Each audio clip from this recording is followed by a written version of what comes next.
১৯৮২ সালের এক শীতের সকাল। রাজধানীর তেজগাঁও শিল্পাঞ্চল তখনও নিস্তব্ধ। হঠাৎ ভোরের নীরবতা ভাঙল পুলিশের সাইরেনে। ৩টি পিকআপ ভর্তি সশস্ত্র পুলিশ ধাওয়া করছে এক যুবককে। গায়ে শার্ট প্যান্ট, পায়ে কালো হিল শু।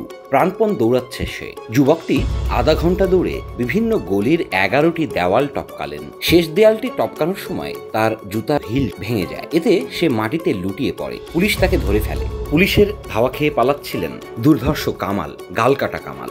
এফডিসি থেকে বেরিয়ে ট্রাক স্ট্যান্ড হয়ে তেজগাঁও শিল্প এলাকায় যাওয়ার সময় পুলিশ তাকে ধাওয়া করে।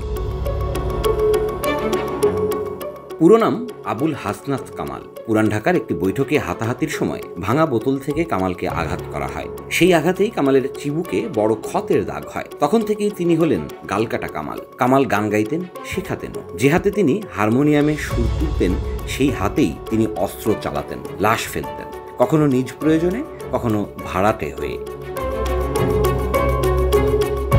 ১৯৭৪ সালে গ্রাম থেকে ঢাকায় আসা কলেজ ছাত্র কামালের নামডাক খুব অল্প সময়ের মধ্যেই ছড়িয়ে পড়ে। পুলিশের খাতায় তিনি ছিলেন মোস্ট ওয়ান্টেড। ৮০ দশকে তিনি কোমরের দুপাশে ২টি পিস্তল গুজে বুক চিতিয়ে চলাফেরা করতেন। তিনি এতটাই প্রতিশোধ পরায়ণ ছিলেন যে তার প্রতিপক্ষ সোহরাওয়ার্দী কলেজের ২ ছাত্রনেতার বাসা লক্ষ্য করে প্রতিদিন নিয়ম করে ৪ রাউন্ড করে গুলি ছুটতেন।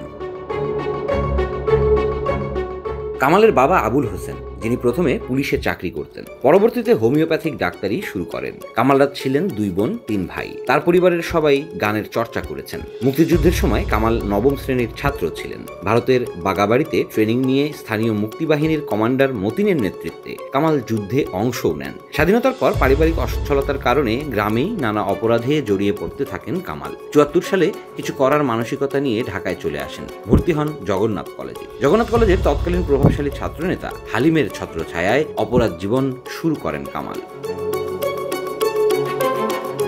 কাউবয় স্টাইলে কোমরে গুজে রাখা ২টি পিস্তল ২ হাতে নিয়ে দুম দুম করে গুলি করতেন কামাল। চলচ্চিত্রের মানুষের সঙ্গে সুসম্পর্ক গড়ে তোলার জন্য অভয় দাস লেনে চিত্রনায়ক বুলবুল আহমেদের বোনের বাড়ি ভাড়া নেন। সবকিছুই কামালের নিজের মতোই চলছিল, কিন্তু পল্টনে জাতীয়তাবাদী যুবদল কর্মী জাফরের সঙ্গে বিবাদ হয়। জাফর ছিলেন তৎকালীন যুব ও ক্রীড়ামন্ত্রী আবুল কাশেমের ঘনিষ্ঠজন। জাফরকে গুলিস্তানের 0 পয়েন্টে শত শত লোকের সামনে গুলি করে নির্বিঘ্নে ঘটনাস্থল ত্যাগ করেন কামাল। ঘটনাটি সারা দেশে চাঞ্চল্য সৃষ্টি করে। কামাল আত্মগোপনে চলে যান।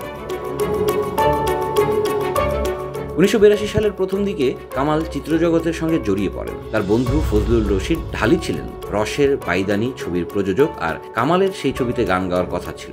রসের বাইদানি ছবির প্রথম দিনের শুটিংয়ের খবর একটি পত্রিকায় গ্রুপ ছবি সহ প্রকাশিত হয়। ওই ছবিতে কামালও ছিলেন। তখন পুলিশ হন্যে হয়ে খুঁজছিল কামালকে। পত্রিকায় গ্রুপ ছবি দেখে পুলিশ কামালকে গ্রেফতারের সূত্র খুঁজে পায়। ঢালির মোহাম্মদপুরের বাসায় হানা দেয় পুলিশ। তাকে জেরা করে পুলিশ। এক পর্যায়ে পরদিন যেখানে ঢালির সঙ্গে দেখা হবে কামালের, সেখানে পুলিশ ওত পেতে থাকে। পরদিন কামাল ছদ্মবেশে এফডিসিতে যান। এফডিসি থেকে বেরিয়ে তেজগাঁও শিল্প এলাকায় যাওয়া মাত্র পুলিশ দেখে দৌড় দেয় কামাল। এ সময়ই ১১টি দেয়াল টপকান Kamal.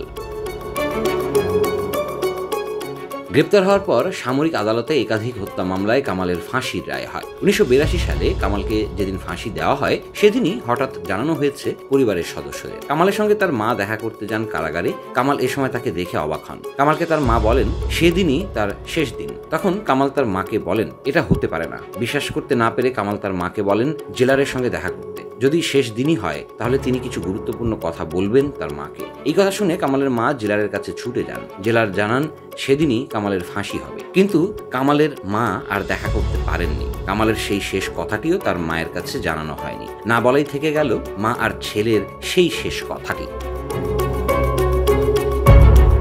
News desk, Dhaka express.